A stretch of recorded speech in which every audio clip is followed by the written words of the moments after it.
Magandang araw po sa inyo lahat. Chad Gamad to the moves. Apple David, sobrang kinilig ngayon. Alamin po natin lahat yan dito sa ating video.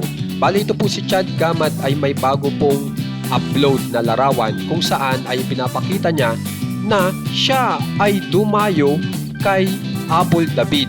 So ito po yung larawang sinasabi ko kung saan ay yan po ay event ng TNT at ng Ginebra para sa kampyonato. At alam naman po natin na si Apple David ay nagre-report dyan. At kitang-kita nyo na ito po ay kuha mismo ni Chad Gamad kung saan ay nandyan din po siya sa event na iyan. At pagkatapos naman po niyan ay ito po ang sinunod ni Chad Gamad kung saan ay kitang-kita nyo na meron pong mga nagpupulahang rosas at masasarap na pagkain na kung saan ay halatang-halatang may kasama po siya kasi may dalawang plato po dito.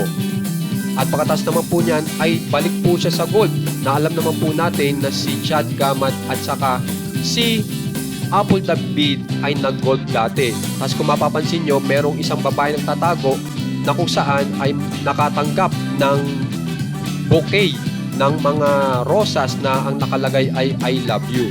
So tingnan po natin kung sino ba itong napakaswerteng babae na ito na binigyan ni Chad Gamad. At ito nga po, yung tiningnan po natin, yung bagong upload ni Apple David, ito po ang lumabas. Kaparehas na kaparehas din po ng video na ini-upload ni Chad Gamad na kung saan ay may mga rosas, may dalawang plato at may mga masarap na pagkain.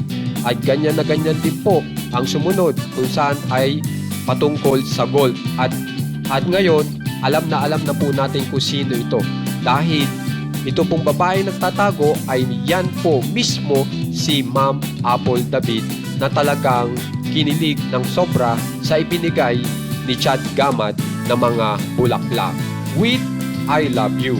Kaya naman guys, kung gusto niyo pong ma-update sa nangyayari po kay Chad Gamad at kay Apple David, subscribe na po kayo sa ating channel na Juan Katawa. Maraming salamat po.